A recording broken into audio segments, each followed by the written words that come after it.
Primero de los dos temas, ¿sí? Como les decía anteriormente, en esta primera parte de la mañana vamos a hablar de anestésicos locales primero y después de bloqueantes neuromusculares.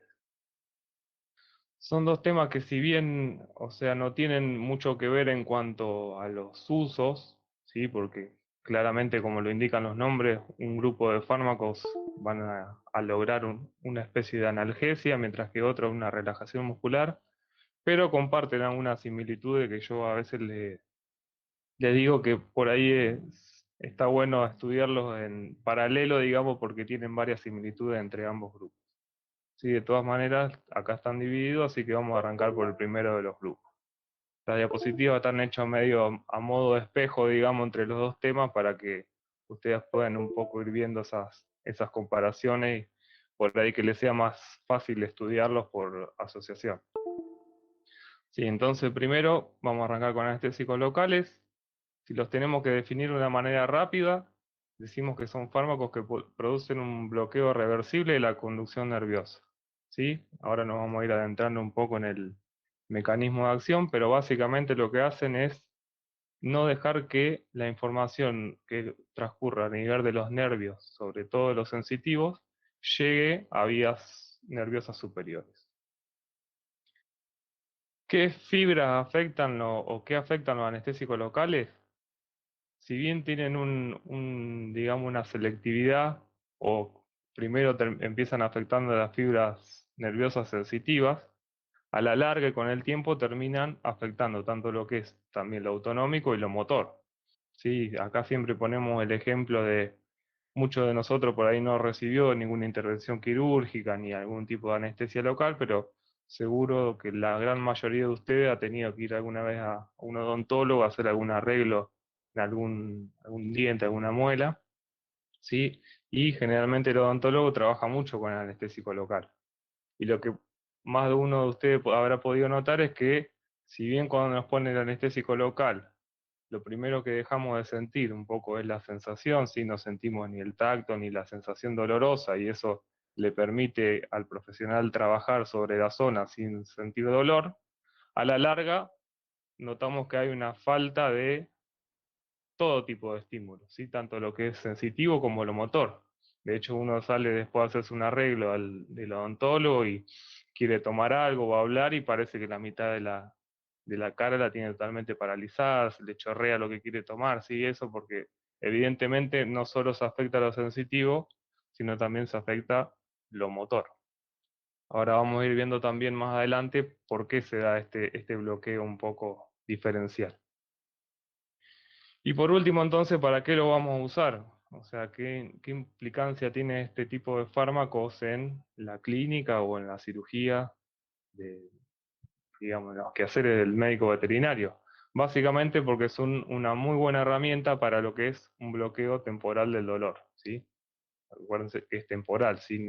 Vamos a afectar la transmisión de ese impulso nervioso, pero de manera momentánea, que va a variar el tiempo de acuerdo al fármaco que seleccionemos. Bueno, este es un poco el recordatorio fisiológico que ya lo vieron con Laura la semana pasada, ¿sí? Recuerden que las vías del dolor tiene varias fases o varias etapas, ¿sí? Tenemos una etapa primera que es la transducción, que es donde los distintos receptores, ya sea termorreceptores, nociceptores, mecanoreceptores, captan un estímulo, lo transforman en un estímulo de tipo eléctrico. Ese estímulo eléctrico viaja por la fibra nerviosa, ¿sí? Como a modo de información. Esa información llega, se transmite por la médula hasta los centros del sistema nervioso superior, y también hay una modulación descendente que permite al organismo eh, disminuir o aumentar esa sensación que está llegando o esa información que está llegando de acuerdo a la importancia que tiene ese estímulo que lo está afectando. ¿Sí? Y bueno, específicamente lo que es señales de tipo dolorosa, recuerden ustedes de fisiología que las fibras encargadas de transmitir las señales de dolor eran fibras tipo C, ¿sí? Que eran unas fibras amilinizadas, y las fibras tipo A delta, que son unas fibras que contienen mielina, pero que eran de muy pequeño calibre, ¿sí? Y esto tiene importancia cuando después veamos por qué en parte ese bloqueo diferencial de las vías sensitivas primero antes que lo motor. Obviamente, en todas estas etapas de las sensaciones dolorosas, los anestésicos locales principalmente van a afectar la etapa de conducción, ¿sí? O sea, no van a permitir que ese estímulo que fue captado por esos receptores viaje por los nervios y llegue a la médula espinal. Y esto tiene una importancia fundamental, ¿sí? Porque como ustedes saben, que también lo mencionó Laura en la clase pasada, no es lo mismo dolor que nocicepción, ¿sí? Acá lo vamos a usar un poco como sinónimos, pero la realidad es que son dos términos distintos, ¿sí? El dolor viene a ser ya cuando hay una percepción del estímulo, ¿sí? O sea, ya está involucradas vías nerviosas superiores, puede ser subjetivo, puede incluso sentirse en ausencia de un estímulo, mientras que la nocicepción, digamos, es este primer camino, no sé si ven mi cursor, desde que se recibe la respuesta y se transmite hasta las vías del sistema nervioso central, ¿sí? Entonces, básicamente, lo que van a interrumpir los anestésicos locales es la nocicepción, ¿sí? Recuerden ustedes que si un animal está anestesiado, está bajo los efectos de la hipnosis, podríamos decir que ese animal no está sintiendo dolor, ¿sí? Porque no lo está pudiendo hacer consciente, pero sin embargo sí tiene nocicepción. Y esa nocicepción afecta porque el individuo, al recibir esos estímulos dolorosos, esas vías quedan sensibilizadas y posteriormente, cuando ese animal se despierta de la cirugía, esas vías van a estar sensibilizadas, entonces cualquier tipo de estímulo va a generar o una hiperestesia o una alodinia, ¿sí? Bien, un poquito de historia de dónde derivan los anestésicos locales. Los anestésicos locales, los primeros de ellos, se purificaron de la planta de la coca, ¿sí? Y básicamente eran distintos extractos que eran más o menos ricos en un fármaco que ustedes ya lo habrán escuchado nombrar muchas veces, que es la cocaína, ¿sí? La cocaína fue el primer anestésico local del que se tuvo conocimiento. La cocaína fue purificada en 1900 por un laboratorio que se llamaba Merck, ¿sí? De ahí es que muchos de ustedes conocen o se conoce la cocaína con un término medio coloquial, ¿sí? Que usan de sinónimo, que es Merca, y proviene justamente de que el primer laboratorio que purificaba y vendía la cocaína era el laboratorio Merck. Bueno, entre personajes de la historia que empezaron a utilizar la cocaína, sin duda que uno de los más paradigmáticos fue Sigmund Freud. Él escribió todo un tratado acerca de la cocaína, además de observar esos efectos de anestésico local. Él lo postulaba como un estimulante central para el tratamiento de la depresión y demás patologías psicológicas y psiquiátricas. Entonces, comenzó un estudio acerca de este compuesto, pero obviamente su estudio a lo largo del tiempo, al ver toda la serie de efectos adversos que causaba la cocaína, hizo que un poco se abandonara su uso y de hecho después fue prohibida, ¿sí? Pero en un comienzo, acá como a modo de nota de color, ¿sí? Se decía que incluso la receta de la Coca-Cola en sus comienzos contenía pequeñas cantidades de extractos de la planta de coca, incluido la cocaína. Sí, en la actualidad hoy se sabe que obviamente la cocaína está prohibida, así que aparentemente la receta de la Coca-Cola tiene otros elementos que se extraen de la planta de la coca que no son el alcaloide de cocaína. Bien, la cocaína no se pudo usar, pero posteriormente empezaron a aparecer todo lo que son anestésicos locales de tipo sintético, ¿sí? Que tenían menos efectos adversos a nivel del sistema nervioso central, no generaban adicción y eran más selectivos para su efecto de tipo anestésico, ¿sí? Entonces, dentro de los anestésicos locales, empezamos a tener de tipo sintético dos grandes grupos, ¿sí? Un grupo que tenemos como representante la lidocaína, que se denominan aminoamidas. Y otro grande grupo que se denominan aminoésteres, que el representante es la procaína, que fue el primer anestésico local de tipo sintético. ¿Sí? Si se fijan bien en la estructura química, básicamente las dos moléculas o los dos grupos poseen en un extremo un anillo aromático, que es lo que le da la característica lipofílica a la molécula. En su otro extremo tienen una parte hidrofílica, que es una amina terciaria, y lo que diferencia a ambas moléculas es la unión que tienen en el medio de estas dos partes, digamos, que uno tiene una unión amida y uno tiene una unión éster. Por eso se denominan aminoésteres o aminoamidas. Y esta unión tiene implicancia tanto, digamos, lo que es de la estructura química como una implicancia práctica. Porque esta unión, como una es más lábil como es la éster y una menos lábil como es la amida, va a generar diferencia entre los dos grupos, tanto lo que es en el metabolismo, en la estabilidad y en la duración del efecto. ¿Sí? Esto lo vamos a ir viendo ahora más adelante, pero como ustedes ya saben, las uniones éster generalmente son más lábiles, son más fáciles de romper, por eso le va a dar idea que este tipo de grupo de fármacos tienen una menor duración del efecto porque son más fácilmente metabolizables. Entonces, ¿qué fármacos componen los distintos grupos? Dentro de los aminoésteres tenemos a la benzocaína, ¿sí? Que es la única que le falta el grupo amida que tiene después la cadena carbonada. Vamos a ver que esto tiene también una importancia práctica. La procaína, que como yo les decía, era el primero de los anestésicos locales que fue sintetizado. La 2-cloroprocaína, que es la misma molécula de la procaína con un agregado de cloro que está ahí marcado en el anillo aromático. Y la tetracaína, que tiene una cadena de 4 carbonos también en ese grupo aromático. ¿Sí? Entonces estos son los representantes de los aminoésteres.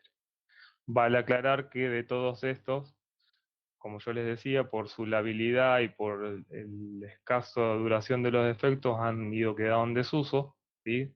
De ellos encontramos hoy en día algún tipo de formulación con procaína, o la procaína se utiliza para algunos fines todavía, y la benzocaína también aparece en alguna formulación. Luego, el resto ya ha quedado en desuso. Fueron reemplazados por este otro grupo, que son las aminoamidas, que acá tenemos varios representantes. La lidocaína siempre es, digamos, el fármaco modelo para el estudio de este tipo de este grupo de fármacos. Tenemos otro como la tidocaína, la prilocaína, la bupivacaína, mepivacaína y ropivacaína. De ellos, generalmente los más utilizados son la lidocaína, la bupivacaína y la ropivacaína. ¿Sí? De todos ellos tenemos formulaciones para medicina veterinaria. Chicos, cualquier duda que tengan, si voy muy rápido, si necesitan que repita algo, me interrumpen, me escriben en el chat o abren el micrófono, sí, no hay problema. Bueno, ¿cómo es el mecanismo de acción de estos fármacos? Nosotros decíamos que bloqueaban la conducción de los impulsos nerviosos. Y esto lo hacen porque bloquean selectivamente lo que son canales de sodio o voltaje dependiente. ¿Sí? Entonces acá tenemos un esquema del canal de sodio voltaje dependiente, ¿sí? Que es, como ustedes ya vieron en farmacodinámica, un receptor de tipo canal, que lo que hace es, en estado de reposo, permanece cerrado, cuando se abre, permite el ingreso de sodio, y después tiene un periodo de tiempo, digamos, hasta poder volver a cerrarse y poder volver a ser estimulado, que se llama un estado inactivo, en el cual el canal se encuentra abierto, pero tiene lo que se denomina una compuerta de inactivación que lo cierra y no deja que pueda volver a estimularse. ¿Sí? Eso le da un periodo de tiempo de descanso a la neurona que fue despolarizada. Entonces, esquemáticamente lo tenemos acá, esto vendría a ser como si viéramos este canal visto desde arriba, que está compuesto por 4 subunidades. ¿Sí? Cuando llega el estímulo a esa fibra nerviosa, ese canal se abre y permite el ingreso de iones de sodio. ¿Sí? Entonces pasa a su estado activo, donde el sodio ingresa dentro de la célula y despolariza la membrana. Posteriormente a esto tenemos un estado en el cual el canal se encuentra abierto, pero está inactivo en parte por el cambio en el potencial de la membrana y en parte por la acción de esta compuerta de inactivación que yo les mencionaba, y posteriormente vuelve a su estado de reposo donde puede volver a transmitir estímulo. ¿Sí? Esto es lo que normalmente pasa en esas neuronas que veíamos al comienzo cuando reciben un estímulo, por ejemplo, un estímulo doloroso. ¿Sí? Entonces, ¿qué hacen los anestésicos locales? Básicamente lo que hacen es ingresar a la fibra nerviosa, lo vamos a ver ahora más adelante cómo hacen, ingresan a la fibra nerviosa y desde el interior de la fibra nerviosa acceden al canal que está abierto, ya sea el activo o el inactivo, y lo bloquean y no dejan que pase el sol. ¿Sí? Entonces se quedan ahí adentro del canal bloqueándolo, no permiten el ingreso de sodio y por ende esa neurona o esa fibra nerviosa no puede volver a su estado de reposo para volverse a estimular, ¿sí? Queda inactivada. Bueno, este mecanismo es un poco más complejo que los que le mencioné anteriormente porque se suma una cuestión que ustedes ya la estudiaron cuando vimos farmacocinética y estudiaban esta fórmula de Henderson y Hasselbalch. Si recuerdan esto de que una molécula, de acuerdo al pH del medio, podía estar en su estado ionizado o no ionizado, ¿sí? No sé si recuerdan de esto. ¿Qué pasa con los anestésicos locales? Los anestésicos locales son bases débiles, ¿sí? Que un pK de acuerdo va variando de acuerdo a la molécula, pero en general andan en 7 y pico, casi 8 a 9, ¿sí? Y para poder atravesar las membranas, como todos los fármacos que veníamos estudiando cuando hacíamos los ejercicios de Henderson y Hasselbalch, ustedes saben bien que el fármaco tiene que estar en su forma no ionizada, ¿sí? Esa es la que le permite, como no tiene carga, la que le permite atravesar las membranas. Y dijimos que estos fármacos necesitaban de eh, ingresar al interior de la fibra nerviosa para poder acceder al canal de sodio desde adentro. ¿Sí? No pueden acceder y cumplir su mecanismo de acción desde afuera. Por lo tanto, el pH del medio va a ser muy importante para el comienzo de la acción de este fármaco, porque el fármaco cuando nosotros lo depositamos alrededor de una fibra nerviosa, cuanto más fármaco haya no ionizado, mayor cantidad de fármaco no ionizado va a haber, eso va a hacer que permita su ingreso más fácilmente a la fibra nerviosa, pero una vez dentro de la fibra nerviosa, el fármaco, para poder unirse a su sitio activo dentro del canal, tiene que pasar a su forma ionizada, ¿sí? Por lo tanto, la acidez los, los graditos de acidez que hay generalmente en el interior de la célula con respecto al exterior, que más o menos siempre hablamos con un pH fisiológico, siempre rondan 7,4, ¿sí? Los décimas de acidez que hay adentro de las células permiten que los fármacos, una vez adentro de la fibra nerviosa, se ionicen, accedan al canal y lo bloqueen. ¿Me siguieron hasta acá o les hice mucho lío? Bien.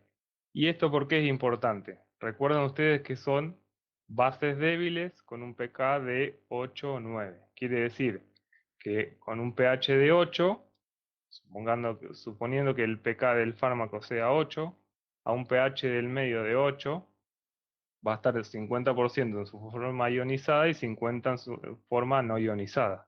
¿Qué pasa si bajamos un poco el pH? ¿Sí? Lo bajamos a 5 o 6, como es el caso de la inflamación.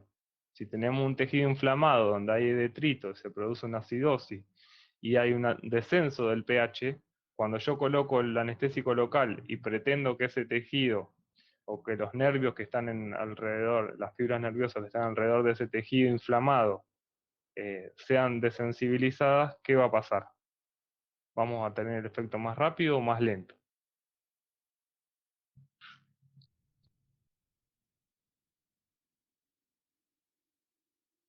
A ver si alguien se anima a contestar.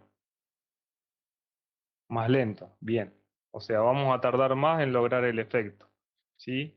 Y esto es un poco la explicación, volviendo al primer ejemplo que yo les ponía al iniciar la clase, de cuando vamos al odontólogo, ¿sí? De por qué cuando tenemos por ahí una infección muy marcada y muy inflamado, eh, por una carie, por ejemplo, ¿sí? El odontólogo que nos dice, bueno, tomen una semana de antibiótico, voy más lento. Ah, no, más lento de la respuesta, no sé qué tiene que ir más lento. El odontólogo ¿qué hace? Nos indica un antibiótico, nos dicen tome el antibiótico durante una semana y vuelvan una semana. Justamente parte de la explicación es esto, que si el odontólogo quisiera trabajar, además de que va a trabajar en un tejido que está infectado, quisiera hacer un bloqueo nervioso de esa zona con una inflamación, claramente la anestesia no va a tener el efecto deseado, justamente porque a los fármacos les va a costar mucho más ingresar adentro de esa fibra nerviosa para poder cumplir su acción. ¿Sí? Así que fíjese acá, tienen otra cuestión práctica de la importancia que tiene esta fórmula que la veíamos un poco abstracta, digamos, en lo que es la farmacocinética. Bueno, yo les decía al comienzo que había un bloqueo diferencial de de las fibras nerviosas, ¿sí? Entonces, lo primero que se bloqueaba era las cuestiones sensitivas, ya sea dolor, temperatura, tacto y presión, y después iba disminuyendo lo que es la propiocepción y todo lo que es motor, ¿sí? Pero tarde o temprano termina afectando todas las fibras nerviosas, el anestésico local, ¿sí? Hasta que se va del sitio y termina su efecto, tiene la capacidad de afectar todos los tipos de fibra nerviosa. ¿Y esto por qué se produce? Tiene varias explicaciones. Por un lado, lo que yo les comentaba al principio, ¿sí? Que acuérdense que las fibras que transmiten las sensaciones dolorosas son fibras que son o amielínicas o son fibras de pequeño diámetro y que tienen muy poca mielina. Entonces eso hace que los anestésicos locales a este tipo de fibras puedan penetrar más fácilmente que lo que lo hacen a fibras que son más gruesas o que tienen una cubierta de mielina mucho más marcada, como son las proprioceptivas o las motoras. ¿Sí? A su vez también, como la distancia de los nodos de Rambier, justamente como no va a poder penetrar por la zona donde hay mielina, ¿sí? Sino que lo va a hacer más por donde están los nodos, si hay mayor distancia entre los nodos, va a determinar que haya menor capacidad de penetrancia a nivel de esa fibra. Y por último, los canales TRPV1, ¿sí? Que son unos canales de potencial transitorio de tipo vanilloide, que no sé si habrán notado que los nombraba en esta diapositiva, ¿sí? Son un tipo de canales iónicos también que se activan ante la temperatura o algunos tipos de sustancias químicas, ¿sí? Como los componentes que hay en el ají de la mala palabra, ¿sí? Que se activan ante diferentes estímulos, o térmicos o químicos. Y estos canales tienen una mayor expresión dentro de lo que son las fibras sensitivas. Así que también se postula que en parte los anestésicos locales en las fibras sensitivas podrían ingresar algunos por este tipo de canales y por eso se ve más favorecido en lo que son las fibras sensitivas. Sí, un poco este es el esquema que hablábamos anteriormente de los distintos tipos de fibra nerviosa con su función y esquemáticamente su grosor y la cantidad de mielina que poseen. Bueno, con respecto a la formulación, ¿sí? Este es el mismo gráfico que veíamos anteriormente, que está tomado del libro de farmacología. ¿Sí? Recuerden que nosotros tenemos en la parte superior la fibra nerviosa. Nosotros cuando depositamos un anestésico local, si lo hacemos por ejemplo de manera inyectable, lo vamos a depositar, digamos, en el tejido que se encuentra rodeando esas fibras nerviosas. Obviamente, cuanto más cerca de la fibra nerviosa coloquemos el anestésico local, más fácil o más rápido va a ser que ese anestésico local pueda ingresar adentro de la fibra y producir el bloqueo. Pero si ustedes notan también, en ese tejido intersticial, además de haber fibras nerviosas, hay vasos sanguíneos, ¿sí? Lo que va a determinar es que si nosotros estamos buscando un efecto de tipo local, ¿sí? De anestesiar o de sacar la sensibilidad nociceptiva de una pequeña zona, ¿sí? Lo que nosotros buscamos o esperamos es que el anestésico local se quede la mayor cantidad de tiempo posible en ese tejido que lo colocamos y cerca de las fibras nerviosas que pretendemos desensibilizar, ¿sí? Pero bueno, nos juega en contra lo que es el río sanguíneo, porque como ustedes verán, todo el anestésico local que llegue a un vaso sanguíneo se va a ir por el flujo sanguíneo con la sangre y se nos va a ir de la zona de interés. Sí, entonces hay algunas formulaciones que vienen con algún tipo de fármaco para evitar esa absorción o esa mayor absorción del anestésico local y que el anestésico local se quede más tiempo en ese sector. ¿Sí? Y esto ya lo habíamos mencionado en clases anteriores. ¿Se acuerdan con qué se podía combinar un anestésico local para que produzca una vasoconstricción de la zona y el anestésico local se quede trabajando más tiempo ahí y no se me vaya por sangre? Epinefrina, muy bien quiero. ¿Sí? Entonces hay varias formulaciones de anestésicos locales que vienen combinados con epinefrina para lograr una vasoconstricción de la zona que vamos o que pretendemos sensibilizar y que quede más tiempo ahí para que cumpla su efecto de anestésico local. Y vamos a ver que no todas las formulaciones vienen con epinefrina y que las formulaciones que vienen combinadas con epinefrina no se pueden utilizar para todos los usos que tienen los anestésicos locales.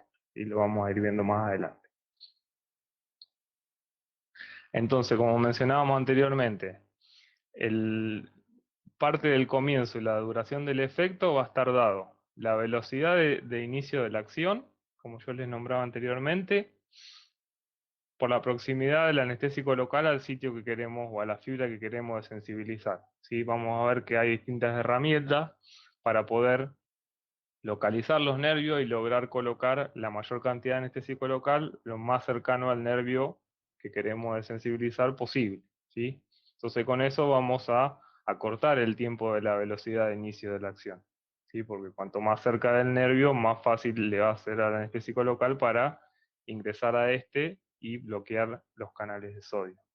Obviamente que la concentración, si cuanto más anestésico local ponemos, por una diferencia de concentración, mayor cantidad de anestésico vamos a tener disponible para que ingrese. El peso molecular, sí, estas son cuestiones de farmacología o farmacocinética básica, ustedes saben bien que cuanto menos peso molecular tiene una molécula, más fácilmente atraviesa las membranas, y el porcentaje de ionización, que es uno de los más importantes, que lo nombrábamos anteriormente, ¿sí? Cuanto menor pK tenga, el efecto va a ser más rápido, ¿sí? Recuerden ustedes que estas son bases débiles, que su pK anda entre 7 y pico a 9. Si dijimos que el pH fisiológico de los líquidos corporales anda en 7,4, cuanto más cerca de 7,4 estén, mayor va a ser más rápido va a ser su efecto, ¿sí? Y bueno, en cuanto a la duración del efecto, ¿sí? Una vez que se encuentra dentro de la fibra nerviosa, cuanto más soluble en lípidos sea, va a durar más el efecto, y cuanto mayor afinidad por el receptor tenga, por ese receptor de sodio, también más duración del efecto. ¿Sí? Entonces ahora vamos a ver un ejemplo de todo esto. Fíjense que tenemos dos fármacos, dos aminoamidas, que son la lidocaína y la bupivacaína. Fíjense el pK que tienen los dos, la lidocaína 7,8, la bupivacaína 8,1. Este pK más cercano a 7,4, ¿sí?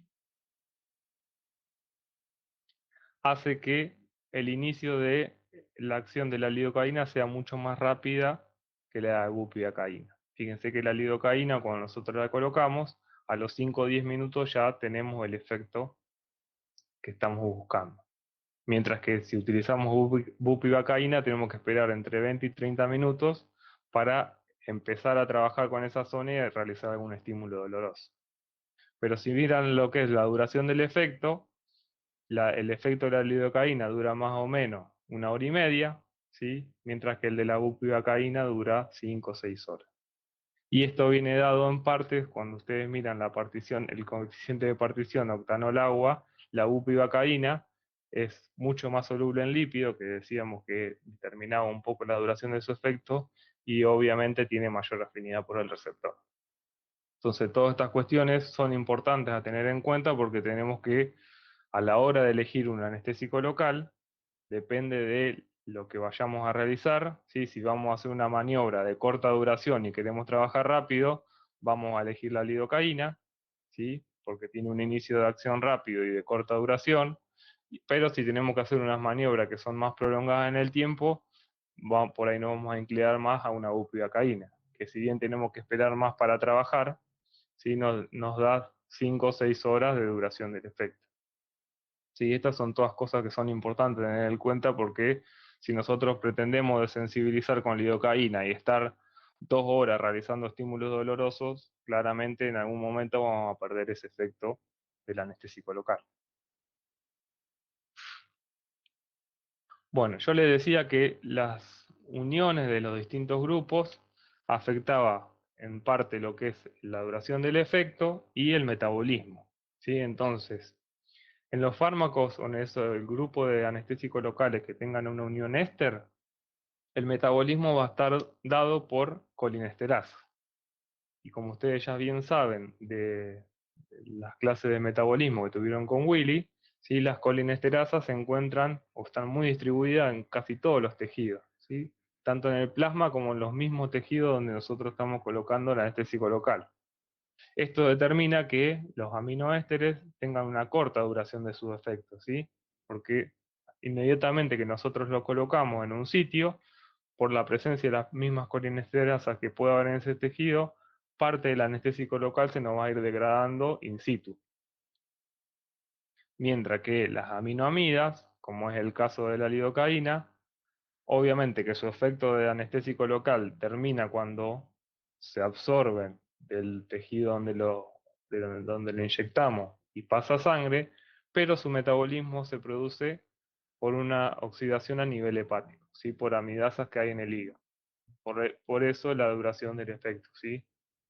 La, la unión amida es más difícil de romper y necesita de enzimas específicas que se encuentran en el hígado, por lo tanto, el efecto de este tipo de fármacos es mayor.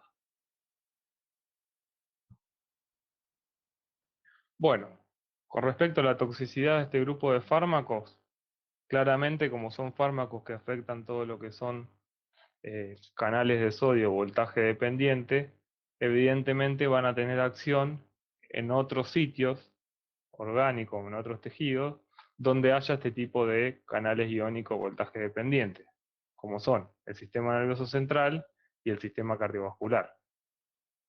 ¿Sí?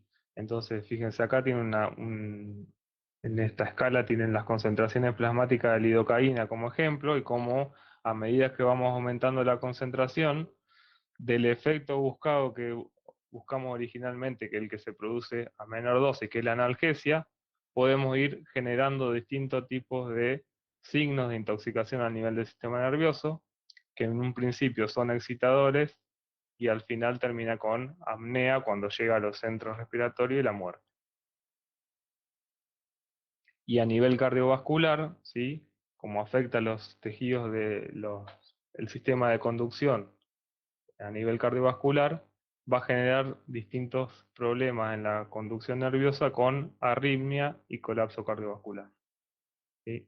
Sin embargo, a dosis baja, dosis terapéutica, vamos a ver que la lidocaína, y lo van a ver también el cuatrimestre que viene cuando veamos la farmacología del sistema cardiovascular, la lidocaína entra dentro del grupo de fármacos que se pueden utilizar justamente como antiarrítmicos, porque ese bloqueo que produce de la transmisión de los impulsos nerviosos en un corazón que es normal puede ser nocivo, pero en un corazón que está arrítmico, que está con un ataque arritmia, disparando mayor cantidad de veces o despolarizándose mayor cantidad de veces de lo normal, un fármaco que frene esa despolarización puede hacer justamente un efecto terapéutico.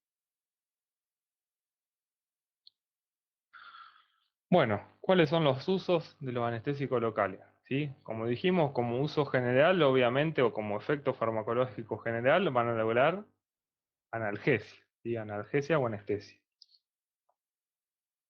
Pero de acuerdo a qué fármaco elijamos y qué vía lo usemos, vamos a lograr distintos tipos de acción. Uno de los usos es la anestesia tópica, ¿sí? Entonces acá le pongo dos ejemplos. Uno de los ejemplos puede ser al intubar, tener que intubar un paciente para una cirugía o algún procedimiento, un paciente que va a recibir una anestesia. Ustedes saben bien que no todos los fármacos deprimen los distintos reflejos, ¿sí? ¿Qué fármaco de tipo hipnótico no deprimía los reflejos? Por lo tanto, si yo quiero intubar un perro que utilice ese fármaco, va a toser igual porque los reflejos susígenos no están abolidos.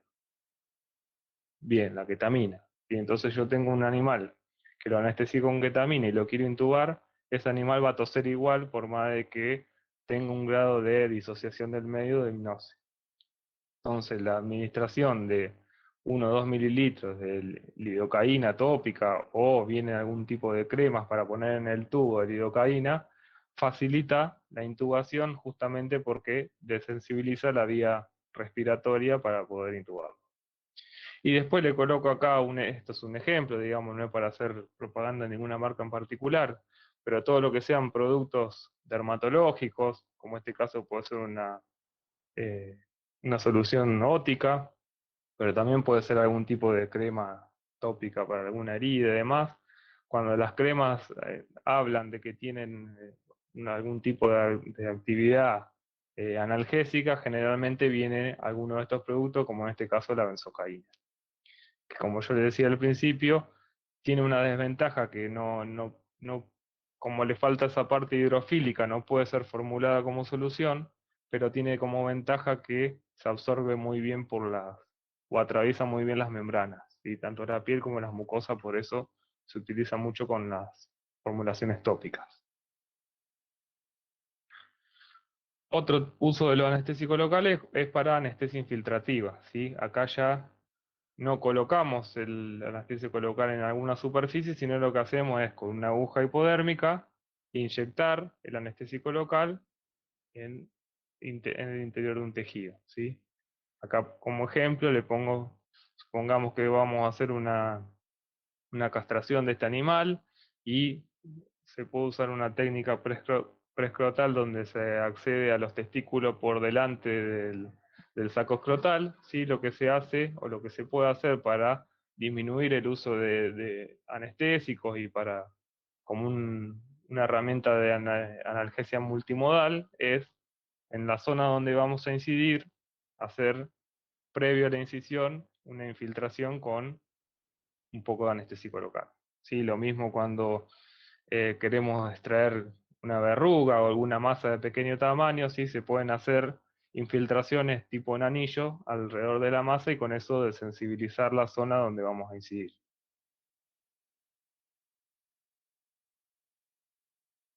También se pueden utilizar en bloqueos regionales. Acá lo que buscamos es desensibilizar zonas más extensas, ¿sí? Conociendo un poco la anatomía el sistema nervioso y el trayecto que tienen los distintos nervios sensitivos de distintas zonas, si colocamos anestésico local cerca de cada uno de esos nervios que inervan una zona, ¿sí? Podemos desensibilizar toda esta zona. Un ejemplo de esto es este tipo de anestesias o bloqueos regionales que se utilizan a nivel paravertebral en bovinos, puede ser como ejemplo, cuando tenemos que hacer una flancotomía. O sea, si por algo tenemos que acceder la cavidad abdominal por el flanco, ya sea para una cesárea o para hacer algún tipo de cirugía en el rumen o lo que fuere, ¿sí? Si desensibilizamos cada uno de estos troncos nerviosos que inervan esta zona, podemos lograr una anestesia de la zona y, por ejemplo, trabajar con un animal en un plano no muy profundo de anestesia, ¿sí? Con que logremos tranquilizarlo o sedarlo para que se quede un poco quieto, desensibilizando la zona, podemos trabajar muy bien. Lo mismo como otro ejemplo, si hacemos lo propio con los nervios, como son las ramas del nervio radial, el músculo cutáneo, el ulnar, ¿sí? Podemos desensibilizar la parte distal del miembro con solo 3 inyecciones. Entonces acá se habla de bloqueo regional porque no ponemos el anestésico local de manera diseminada en una zona, en una pequeña zona de la piel, sino que específicamente vamos buscando troncos nerviosos más grandes para desensibilizar zonas más grandes.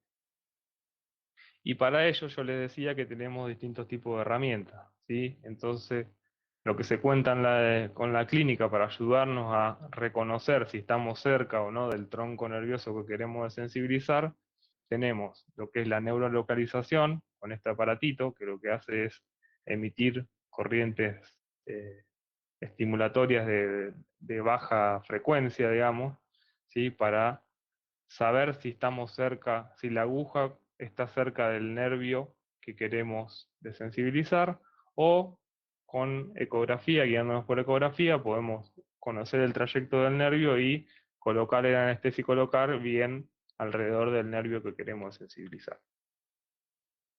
Esto después lo van a ver seguramente en clínica, lo van a ver con Pablo en el hospital, son distintas herramientas que tenemos para disminuir la cantidad de anestésico local que vamos a utilizar y que el efecto sea lo más rápido posible, ¿sí? Porque estamos poniendo el fármaco lo más cerca del tronco nervioso posible.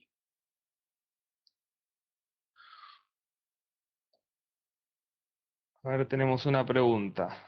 Dice, profe, ¿y por qué se da con los anestésicos locales que se escucha bastante en procedimientos de odontología cuando las personas después de la anestesia quedan con la parálisis y después tienen parte de la cara caída?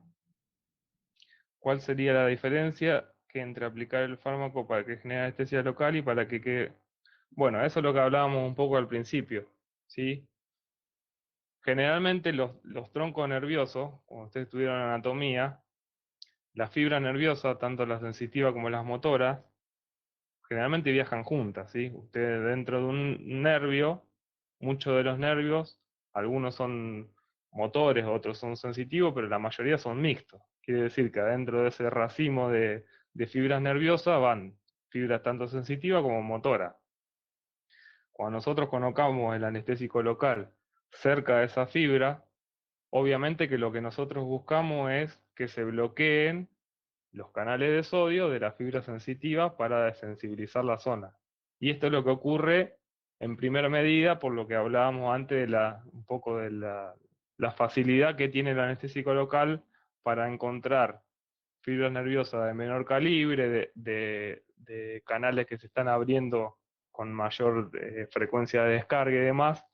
Todo eso hace que se desensibilice la parte dolorosa primero. Pero a la larga, ese anestésico local que nosotros colocamos cerca de esa fibra nerviosa van a terminar penetrando también y bloqueando lo que son fibras motoras, ¿sí? Entonces vos ahí tenés que en un primer momento no sentís dolor y el odontólogo puede trabajar, pero cuando pasan el tiempo, el anestésico también difunda dentro de las fibras motoras, las bloquea y uno termina con media cara dormida en el caso del odontólogo, ¿sí? Es porque uno deja de percibir las sensaciones dolorosas, pero también lo motor. Sí, no sé si quedó claro la respuesta. Queda con parálisis, o sea, parálisis es cuando vos perdés la capacidad motora. Queda con parálisis, pero es reversible, lo mismo que la desensibilización dolorosa. E incluso, como yo le decía anteriormente, o sea, lo primero que aparece es la pérdida de las sensaciones dolorosas, después se pierde lo motor y después se recobra a la inversa. O sea, lo motor es lo primero que se recobra y después lo sensitivo.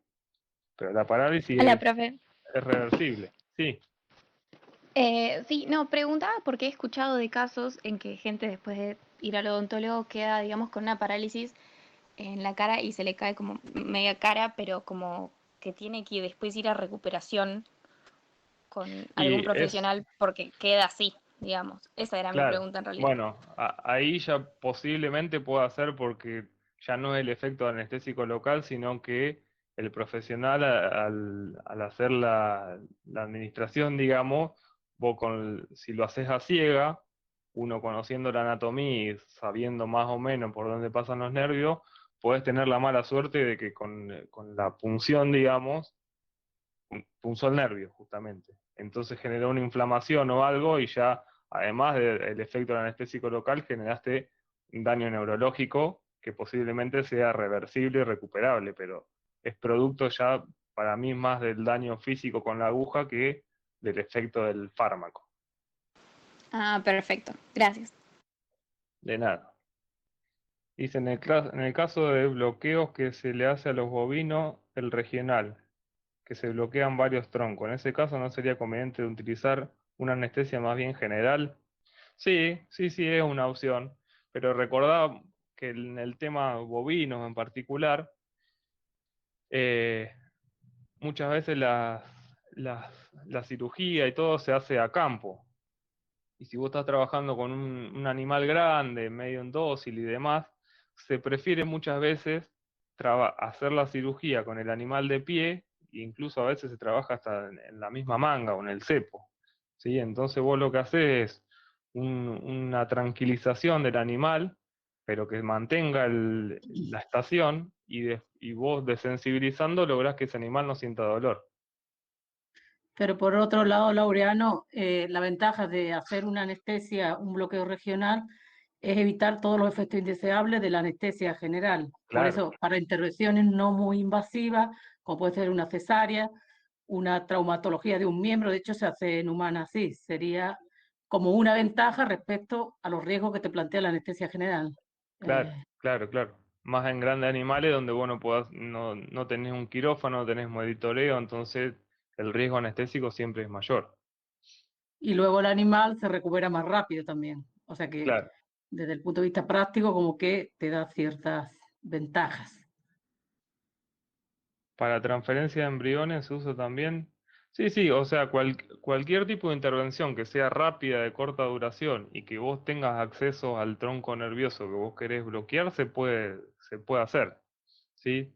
El caso más, yo le puse el ejemplo ahí de la espara vertebral, pero puede ser cualquier, o sea, un bloqueo regional es lo que decía también su compañera antes de cuando vamos al odontólogo. ¿Sí? Bloquear un tronco nervioso que sabemos que lleva la sensibilidad de toda una parte del maxilar, por ejemplo, ¿sí? Es también un bloqueo regional, o en los miembros, en donde sea.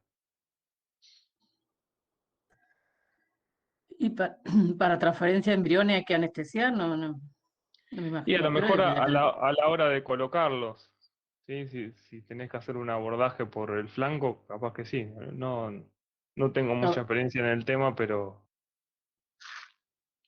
si hay por ahí hay que acceder al útero por afuera, capaz que sí. lo consultaremos a los vecinos que están en el... Hablaremos con Santiago. Sí. Bueno, ya vamos terminando. Otro uso, la anestesia epidural, ¿sí? Esto también se puede usar en pequeñas especies o en grandes animales. Acá tienen que tener en cuenta que si lo hacemos en grandes animales, como el anestésico local va a difundir por todo el espacio epidural, si acá se van a anestesiar también los miembros posteriores y el animal va a quedar en decúbito o se va a sentar, se va a caer. Y acá no podemos trabajar con el animal de pie. Pero en perras, sobre todo para la cirugía cesárea, de nuevo lo mismo, para disminuir un poco la dosis de anestésicos generales o endovenosos y con eso facilitar que los cachorros de la camada nazcan más vivaces y tengan mayor posibilidad de sobrevida, se busca usar la menor cantidad de dosis posible de anestésicos inyectables generales. Entonces, trabajando con una perra que tiene una epidural, podemos hacer la cesárea bajo un grado de anestesia bastante superficial. Bueno, otros usos.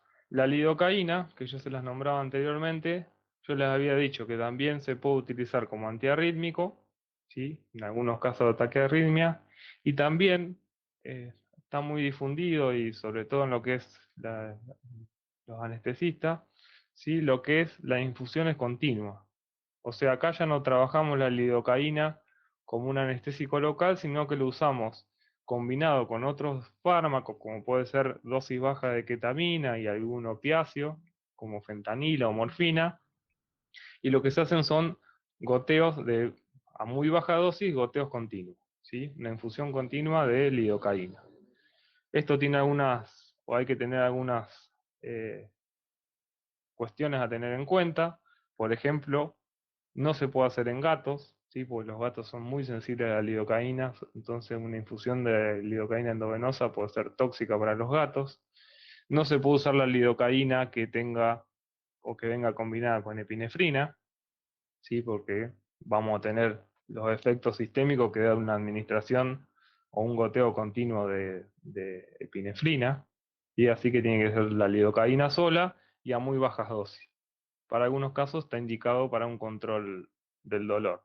Acá no se sabe bien el mecanismo de acción, pero aparentemente a nivel sistémico bloquearía a nivel del sistema nervioso varios tipos de receptores que generarían un grado de analgesia generalizada. ¿Sí? Acá de nuevo ya no es como uso local, sino lograr un grado de analgesia multimodal combinado con otros fármacos y generalizado. Bueno, después tenemos la bupivacaína, que es una mezcla racémica entre los dos isómeros, que es muy liposoluble, la que yo le comparaba anteriormente con la lidocaína, ¿sí? Como tiene un efecto muy duradero y muy marcado, no se puede usar tampoco para bloqueo por vía endovenosa, porque es bastante tóxica a nivel cardiovascular, ¿sí? Entonces se usa solamente infiltrativo o para bloqueos regionales, pero nada endovenoso. Tampoco tópico porque te cuesta atravesar las membranas y no se absorbe. La ropivacaína, que es como un intermedio, digamos, entre la lidocaína y la bupivacaína, o sea, tiene una acción más larga que la lidocaína, pero menor a la bupivacaína, por lo tanto es menos tóxica, pero tampoco se usa por vía endovenosa, o sea, todo esto sí son como anestésico local. El único que se puede usar sistémico como una anestesia sistémica, digamos, la lidocaína, pero no en gatos. Bueno, y la benzocaína, que es la que yo nombraba anteriormente, que eh, como no tiene esa parte hidrosoluble la molécula, no se puede formular en solución, por lo tanto no se puede utilizar inyectable porque es difícil hacer un producto que se mantenga en solución, por lo tanto se usa más bien en todo lo que son formulaciones tópicas, y bueno, y en la bibliografía habla de que para las especies acuáticas se puede usar tanto como anestesia como para eutanasia. ¿Sí? Se coloca en el agua y como penetra fácilmente por la superficie mucosa y la piel, se absorbe y hace las veces de un anestésico general. Bueno, y los que yo le decía de los aminoésteres, la procaína, una de la primera que fue sintetizada y una de las que aún queda algunas formulaciones en el mercado. ¿Sí? Tiene muy baja potencia, muy corta duración, entonces se dejó de utilizar como anestésico local. ¿Sí? Sin embargo, todavía tenemos algunas formulaciones, por ejemplo, algunas combinaciones con penicilina, que esto lo vamos a ver también en farmacología especial cuando veamos los antibióticos como la penicilina, pero en este caso no busca una anestesia local, ¿sí? De la penicilina, sino lo que busca la industria farmacéutica con esta combinación es generar una sal poco soluble que genera una liberación lenta de la penicilina, y eso lo logran combinándolo con procaína. ¿Sí? Entonces acá no se usa la procaína como anestésico local, sino que se usa como un excipiente más, digamos, un vehículo más para lograr esa liberación lenta de los tejidos. Y sí venía anteriormente, que no sé si sigue estando en el mercado, un eutanásico para equinos que venía procaína a altas concentraciones que estaba aprobado e indicado para realizar eutanasias en la especie equina. Se usa en terapia neural también, claro. Sí, sí, en terapia neural sí, porque de nuevo, ahí lo que vos buscás son dosis bajas y efectos son microdosis de todo. Entonces, en ese caso, la baja potencia y el efecto no tan marcado es bueno, digamos. Pero, digamos, como anestésico local ya ha perdido o ha sido reemplazado por otros que tienen mayor o mejor efecto anestésico. Bueno, y con esto terminamos un poco la primera parte de la clase, que eran los anestésicos locales. Ahora nos queda un ratito más, esto un poquito más corto, que son los bloqueantes neuromusculares. No sé si tiene alguna duda hasta acá de lo que nombramos anteriormente. Si no, seguimos y después hacemos el recreo antes de que empiece la clase de Sergio. Sí, ahí alguien levantó la mano, yo no estoy mirando, pero hable nomás. ¿Qué tal, Laureano? Yo soy del área de obstetricia acá y Ah, estoy y autorización a Adrián, porque está haciendo un trabajo de perfeccionamiento docente. Y si quieren, le Ah, doy ¿cómo anda, Ignacio? Sí, sí, sí. lo que Ah, dale, quería claro, aclarar lo de la transferencia, me hace un favor, dale. sí, que claro, antiguamente se usaba, digamos, se hacía cirugía por el flanco para transferir embriones, entonces se usaba la anestesia local. Hoy en día se usa tanto en donantes como en receptoras, lo que es una anestesia epidural alta en la donante para poder maniobrar, hacer los lavajes, digamos, tranquilo y demás, y en lo que es la receptora para, como hay que avanzar hasta la parte anterior del cuerno uterino para poder maniobrar ese útero, digamos, digamos, molestar al animal y evitar las contracciones de parte de este. Y lo que sí en Europa no se usan las receptoras por el tema de la mansedumbre de los animales, pero bueno, acá sí. Lo que se hace cuando están en la manga, se aplica anestesia epidural a todos y digamos, con ese tiempo que pasa entre que están en la manga hasta que se encepan, ya haga efecto y poder trabajar tranquilo. Bárbaro. Era eso Bueno, nomás. entonces, aclarada la duda, gracias, Ignacio. No, de No le nada. preguntamos a los vecinos entonces. Tenemos el discípulo de Santiago, así que era más o menos lo mismo. No, no sabía Era él, está bien. que estaba Ignacio. Claro. Y yo justo salí a hablar y no sabía quién era tampoco. Bueno, buenísimo. Bueno, chicos, ¿alguna duda de esta primera parte? ¿Algo que le haya quedado por preguntar de anestésicos locales? Si no, pasamos a el otro grupo que son los bloqueantes neuromusculares.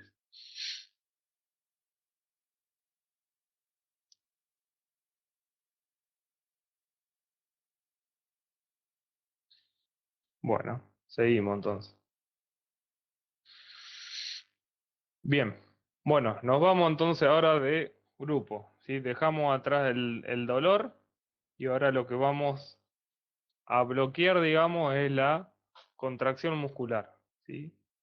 Entonces, si volvemos originalmente a esa tríada anestésica que empezamos hablando cuando vieron la parte de preanestesia y anestesia, teníamos que eran importantes la hipnosis, que la obteníamos con cierto grupo de fármacos o anestésicos endovenosos.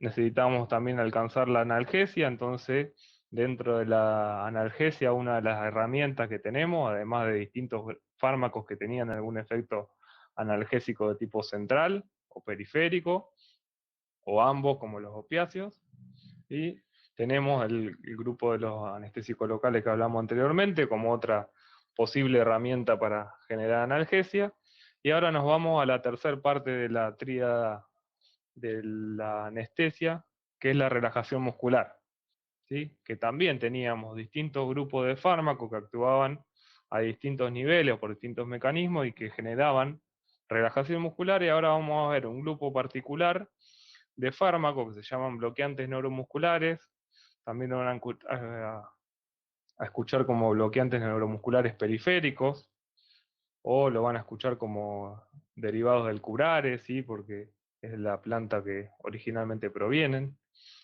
Así que vamos a empezar a hablar un poco de esto. Básicamente para introducirnos, como hicimos anteriormente con el tema de anestésico local, entonces, ¿qué son? Si tenemos que definirlo así rápidamente, son fármacos que interfieren con la acción de la acetilcolina a nivel de la unión neuromuscular, ¿sí? ¿Se acuerdan? Tenemos esa unión neuromuscular, donde hay una fibra nerviosa que termina en un botón sináptico y liberaba un neurotransmisor que era la acetilcolina que se unía a receptores nicotínicos y generaba la despolarización y el comienzo de la acción de la contracción muscular, ¿sí? Entonces estos fármacos lo que van a interferir es con todo ese mecanismo.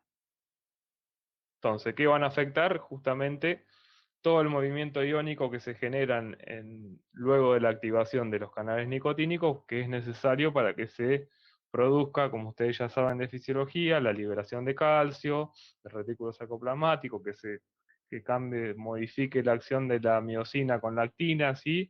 Y se genere la contracción muscular.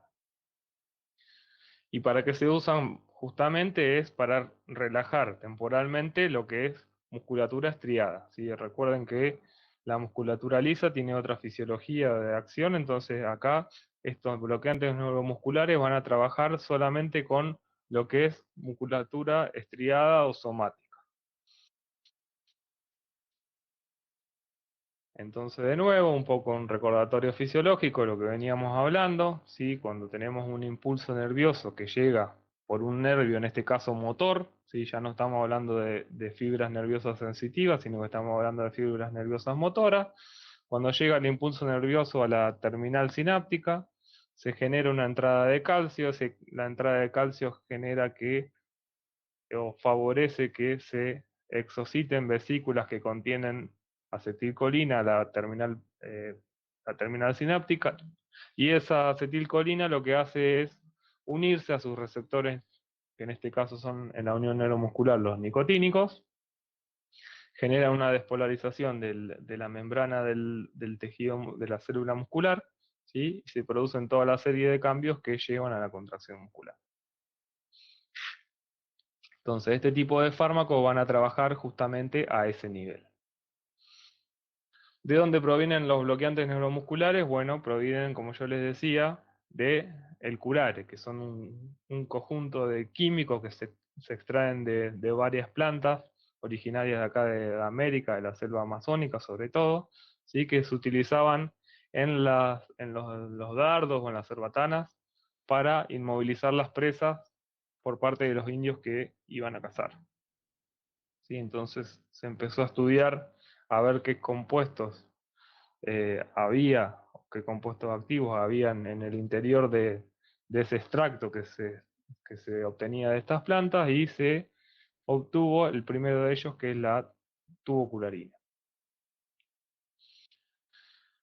Al igual que el grupo anterior, acá también tenemos dos subgrupos de fármacos, ¿sí? O sea, una clasificación, en el caso del anestésico local era una clasificación de tipo química, y acá es más bien una clasificación de tipo más funcional, si se quiere, donde lo dividimos en dos grandes grupos, los despolarizantes y los no despolarizantes. Y esto vamos a ver que tiene implicancias también en su mecanismo de acción. Dentro de los despolarizantes tenemos como fármaco tipo para estudiar la succinilcolina, que lo tienen ahí en el esquema, que básicamente son dos moléculas de acetilcolina pegaditas, y el decametonio. Y dentro de los no despolarizantes tenemos, como yo le nombraba anteriormente, la D-tubocurarina, que era la extraída originalmente de las plantas o de los extractos que se obtenían de esas plantas de curare, y posteriormente todo un grupo de sintéticos que tenemos el atracurio, el cisatracurio, el pancuronio y el becuronio, que son actualmente los que más se utilizan en la terapéutica o en la cirugía tanto humana como veterinaria. Los despolarizantes, por una serie de efectos que vamos a nombrar ahora a continuación, han perdido un poco de uso. Entonces, el mecanismo de acción, de nuevo, como lo veníamos mencionando, lo que hacen justamente son antagonistas o aguantagonistas, dependiendo del grupo, de los receptores nicotínicos de la placa neuromuscular. Entonces, se unen a ese canal que genera o que es el receptor nicotínico, lo bloquean y no permiten el influjo de los iones de sodio adentro de la célula muscular, y por ende no permiten que se genere los cambios necesarios para la contracción de la musculatura estriada. Yo le decía que se dividían funcionalmente en dos grupos, ¿sí? Los no despolarizantes y los despolarizantes. Los no despolarizantes, como la tubocularina, el atracurio y demás, ¿sí? Lo que hacen son antagonistas del receptor nicotínico, ¿sí? Es decir, como ustedes ya vieron en farmacodinamia, se unen al receptor, no producen ningún tipo de efecto, pero evitan que el ligando endógeno, en este caso la acetilcolina, se pueda unir a ese receptor y desencadenar la respuesta, ¿sí? Por lo tanto, actúan como antagonistas competitivos del receptor nicotínico. Los despolarizantes tienen un comportamiento bifásico.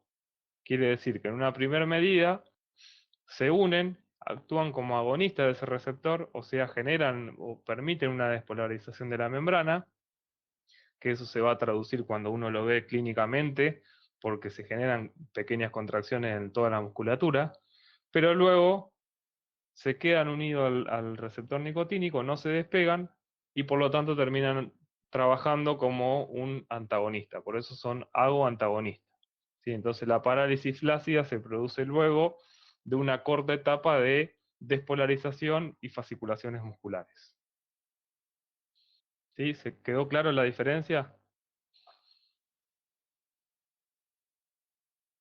Acuérdense de cuando habían visto farmacodinamia, ¿sí? Que si un agonista tiene mucha afinidad por el receptor y se une y no se despega, termina actuando como un antagonista, ¿sí? Ya no es un agonista. Bueno, acá también por la magnitud de las fibras musculares y demás hay un bloqueo diferencial, que es, digamos, para decirlo así de una manera sencilla, digamos, de la periferia hacia el centro. Quiere decir que los pequeños músculos, que son los músculos de los oculares externos, los de la cara, los del cuello, los de la cola, son los primeros en sufrir el bloqueo. Va ascendiendo por lo de los miembros y lo de la laringe, llega a los músculos abdominales y por último termina haciendo una parálisis de intercostales del diafragma. Pero todo esto pasa en cuestiones de segundos o minutos. Si uno, ya le digo, es más evidente cuando uno aplica, por ejemplo, succinilcolina y ve cómo el animal empieza a temblar desde la periferia hacia el centro, pero en cuestión de segundos genera una fasciculación muscular en todos los músculos eh, esqueléticos y luego una parálisis casi inmediata. Sí, y esta recuperación se hace en orden inverso, quiere decir que los intercostales del diafragma empiezan a trabajar antes que los músculos más pequeños, ¿sí? O sea que el bloqueo es menos pronunciado. Y si yo le digo que estamos trabajando con relajantes musculares, que nosotros vamos, o lo que buscamos es justamente que el músculo tenga una relajación tal que me permita trabajar, pero que inevitablemente van a terminar con relajación muscular, los músculos abdominales, los intercostales y el diafragma. ¿Qué le parece a ustedes que vamos a tener que hacer en estos animales que utilizamos este tipo de bloqueantes neuromusculares? Bien, intubación. Sí, acá intubación y yo te sumaría, Bautista, respiración mecánica asistida. ¿Sí? Acá tenemos que intubar y bolsear a ese animal porque ese animal, mientras permanezca el efecto de este fármaco, no va a poder respirar. ¿Sí? Entonces, claramente va a llegar un momento que va a morir de una asfixia o una hipoxia, producto de que no puede respirar. Bueno, las características químicas que tienen este tipo de fármacos, ¿sí? O estos grupos, además de que algunos se comportan como despolarizantes primero y luego producen el bloqueo y otros directamente son no despolarizantes, ¿sí? Las características químicas hacen que, sobre todo lo que es la duración del efecto, sea menor para el caso de la succinilcolina o de los no despolarizantes en general que para que para los despolarizantes con respecto a los no despolarizantes. Sí, acá pasa algo más o menos parecido a lo que ocurría con los dos grupos anteriores, ¿sí? La succinilcolina yo le había dicho que es básicamente son dos acetilcolinas unidas, por lo tanto, el metabolismo de la succinilcolina va a estar dado por colinesterasa. De nuevo, tenemos colinesterasas plasmáticas en los tejidos y demás, por lo tanto la degradación va a ser muy rápida, ¿sí? Recuerden ustedes que incluso tenemos la acetilcolinesterasa ahí en la unión neuromuscular, que también va a producir la hidrólisis de la succinilcolina. Por lo tanto, la duración del efecto de los agentes despolarizantes como la succinilcolina es muy de corta duración. Por eso es que yo le decía que se han ido reemplazando por los agentes no despolarizantes, que ya tardan más en hacer el efecto, pero tienen una duración más marcada. Porque en este caso ya el metabolismo de este tipo de fármacos es más de tipo, como pasaba en los grupos anteriores, un metabolismo hepático en general, metabolismo hepático y eliminación renal. O sea que de nuevo tienen que llegar al hígado y metabolizarse para ser eliminados del organismo y terminar su efecto. Por lo tanto, cuando utilicemos todo este tipo de fármacos, tenemos que tener más o menos una idea determinada de la duración del efecto de acuerdo a a la cirugía o a la maniobra que queramos realizar y por el tema de la intubación. ¿Sí? Este animal, si colocamos, por ejemplo, doxacurio, que va a estar con una duración del efecto de 2 horas, tenemos que saber que durante mínimo 2 horas lo vamos a tener que tener intubado, anestesiado, intubado y con una respiración mecánica o asistida. ¿Qué efectos secundarios tienen todo este fármaco como grupo en general? ¿Cómo sería la eliminación de tipo Hoffman? La eliminación de tipo Hoffman es una eliminación que es de tipo no enzimática. ¿Sí? Quiere decir que algunas de estas moléculas, espontáneamente por cuestiones más bien físicas, de temperatura o demás, básicamente automáticamente se degradan. Pero se lo puse ahí porque estaba mencionado en el libro, pero es la menos importante de las dos. ¿Sí? Pero bueno, se los puse porque estaba en la bibliografía y ocurre, ¿sí? Pero es una eliminación no enzimática. Quiere decir que la molécula en el organismo, por cuestiones, ya les digo, físicas o fisiológicas, se degrada. Bien, les decía que teníamos alguna serie de efectos secundarios, si bien este tipo de fármacos son bastante seguros, más allá de la parálisis respiratoria que va a generar, tienen algunos efectos secundarios. Sobre todo, ustedes recuerden que ¿dónde más tenemos receptores nicotínicos? Uno era la unión neuromuscular, y ¿dónde más teníamos receptores nicotínicos? Que potencialmente se pueden ver alterados por esta funcionación, por este tipo de fármaco.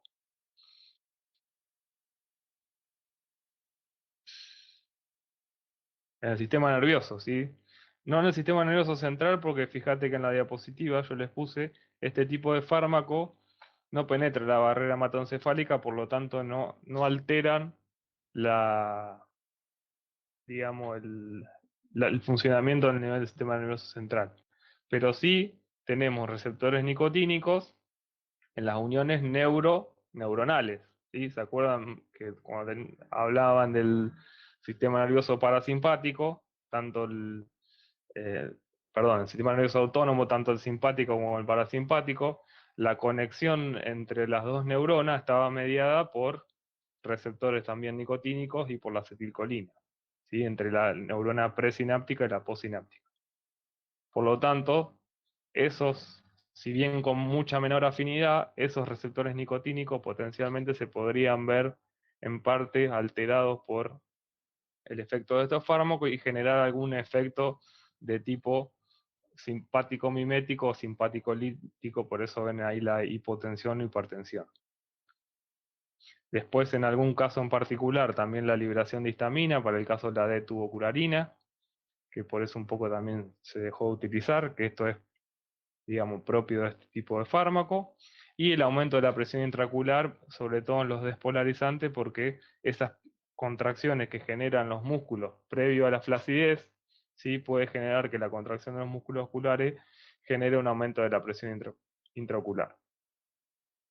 Bueno, y como les puse ahí, como ya lo veníamos charlando, recuerden que el uso de estos fármacos, o sea, acá el animal va a estar consciente porque estos fármacos no pueden atravesar la barrera hematoencefálica, por lo tanto no van a alterar ningún tipo de funcionamiento del sistema nervioso central, pero el animal va a estar inmóvil e incapaz de expresar ningún tipo de disconfort.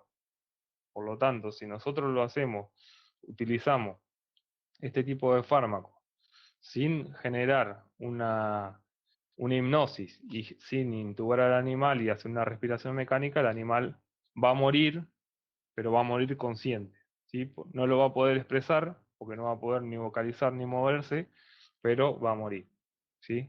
Así que eso es algo muy importante que tienen que tener en cuenta. Bueno, usos clínicos, como yo le veníamos hablando ya desde un principio, cualquier cirugía o cualquier indicación que requiera que se necesite una relajación muscular, de nuevo, del músculo estriado, acá no hablamos de músculo liso, de visceral ni nada de eso, sino músculo estriado, ¿sí? Cualquier cirugía que requiera una relajación muscular marcada puede ser una indicación para este tipo de fármaco. Y acá le pongo un ejemplo típico. No se usan solo para traumatología, sino se usan en general, pero bueno, un ejemplo puede ser como tenemos que reducir una fractura y colocar, en este caso, una placa con tornillos, ¿sí? Una vez que se produce la fractura y pasan unos días, recuerden que se produce una contractura en las masas musculares y hace que sea muy difícil reducir, ¿sí? Le llama cuando tenemos que realinear los dos cabos de una fractura. Por lo tanto, necesitamos algún tipo de fármaco que nos asegure esa buena relajación muscular para nosotros poder realinear en una fractura previo a poner cualquier tipo de método de fijación. ¿Sí? Eso lo van a ir viendo después en cirugía y en clínica, pero en general cualquier cirugía que requiera mayor o menor medida de relajación muscular puede estar indicado este tipo de fármaco, siempre teniendo en cuenta las cuestiones que nombramos anteriormente. Bueno, en medicina humana también, como es un poco más difícil colocar lo que es tubo endotraqueales, nosotros la verdad que tenemos en la mayoría de las especies, sacando algunas razas, pero en la mayoría de las especies es bastante más accesible la colocación de tubos endotraqueales, no se utiliza tanto, pero en medicina humana sí necesitan. Por ahí la ayuda de la relajación muscular para intubar. En alguna cirugía que requiera ventilación mecánica, si por ejemplo alguna cirugía nosotros vamos a abordar para hacer una cirugía de tórax, ¿sí? Y ya sabemos que vamos a hacer una ventilación mecánica porque estamos abriendo el tórax y ese tórax perdió la capacidad o perdió el vacío necesario para respirar. Y nosotros además necesitamos que el animal no genere esos movimientos respiratorios eh, voluntarios porque vamos a trabajar adentro de la cavidad, sino que nos es mejor, digamos, que el anestesista mueva la caja torácica o genere la respiración cuando nosotros le indicamos, ¿sí? Porque estamos trabajando dentro del tórax. Entonces, en esos casos de cirugías torácicas también puede ser una indicación para los bloqueantes neuromusculares. Y como ya lo venimos viendo a lo largo de todas las clases, tanto con preanestesia como anestesia, la suma de distintos grupos de fármacos va a hacer que disminuyamos en general el consumo de los anestésicos, en este caso de los inhalatorios.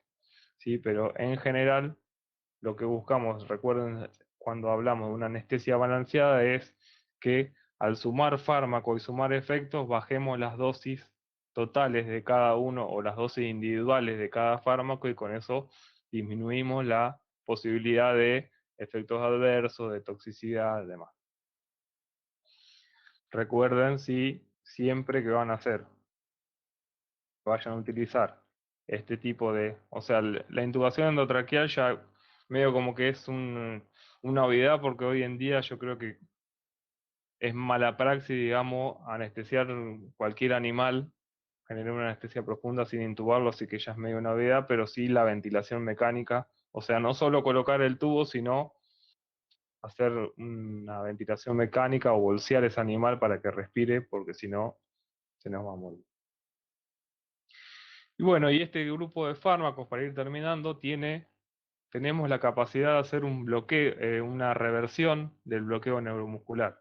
¿Sí? Yo le decía que sobre todo con los que son los bloqueantes neuromusculares no despolarizantes, que son los que tienen un efecto o una duración más marcada de sus efectos, si queremos hacer que terminamos el procedimiento y queremos que ese animal recupere su función neuromuscular, tenemos distintos tipos de herramientas para lograrlo. ¿Sí? Una de ellas, de nuevo, para el caso, siempre hablando de los no despolarizantes, es el uso de inhibidores de la acetilcolinesterasa. Y esto lo vieron ya con Adrián en el sistema nervioso autónomo. ¿Sí? Entonces, piensen ustedes un poquito, si yo inhibo la acetilcolinesterasa con este tipo de fármacos, ¿qué es lo que logro?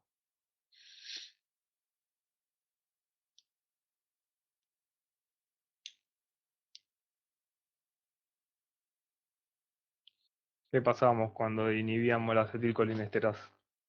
¿Qué hace la acetilcolinesterasa?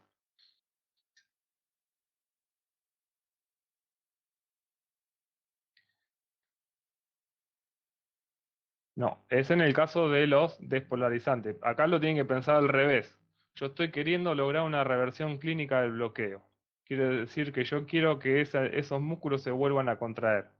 ¿Por qué me serviría inhibir la acetilcolinesterasa en estos casos?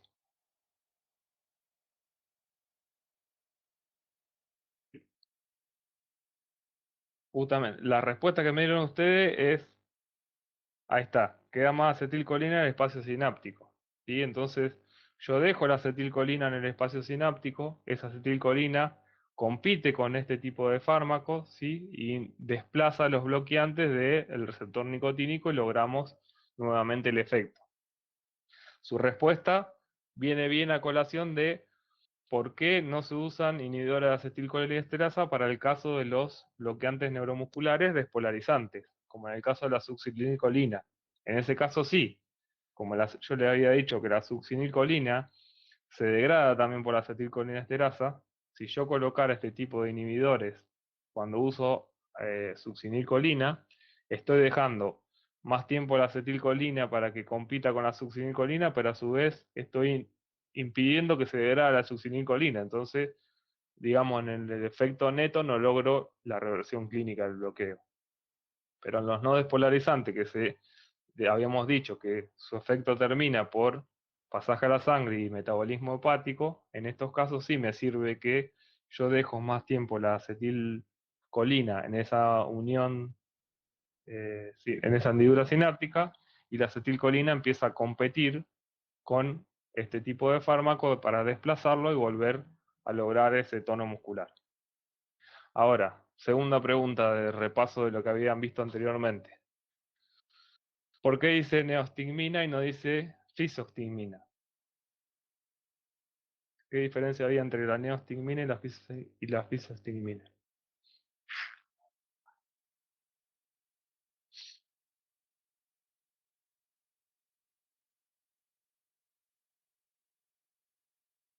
Los maté acá.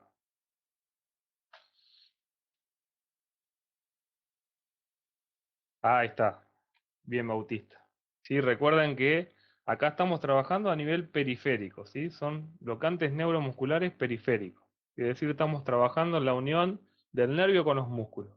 Dijimos que este tipo de fármacos no penetra dentro del sistema nervioso central, por lo tanto, si ustedes recuerdan del sistema nervioso autónomo, cuando teníamos los distintos inhibidores de acetilcolinesterasa, teníamos algunos, como la fisostigmina, que penetraba la barrera hematoencefálica, entonces nos sería útil para revertir el efecto de fármacos que justamente tengan efectos centrales, y tenemos otro como la neostigmina que no penetra la barrera hematoencefálica y trabaja más a nivel periférico, que es justamente donde estamos haciendo la inhibición. ¿Sí? Si nosotros le diéramos acá fisostigmina, posiblemente revertiríamos en parte los efectos de los bloqueantes neuromusculares, pero también tendríamos toda una serie de efectos autonómicos centrales que nos querríamos tener.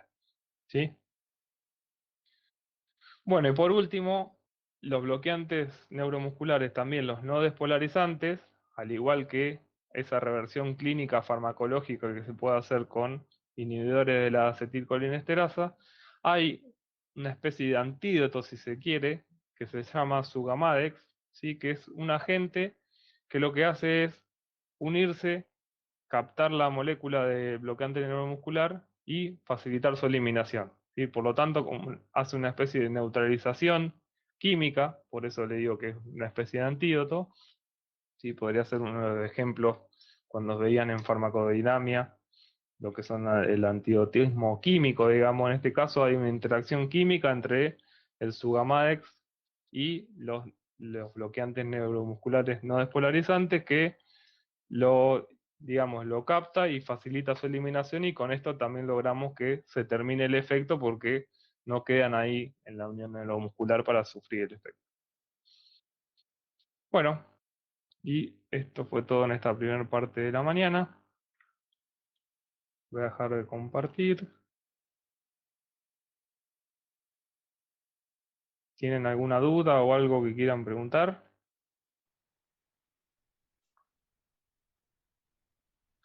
Adrián, Muchas dudas tengo. a ver. ¿Cómo andan? Hola, Adrián. ¿Vos también? Bien, Bueno, bien. hoy batimos el récord de pocos conectados. Sí, Sí, creo que sí. Muy bien. Bueno, está, si está no tenés... complicado el tema, parciales, me parece. Ajá. El lunes rinden patología. Claro. ¿Y cómo vienen? Al Al horno. Ah, no. horno.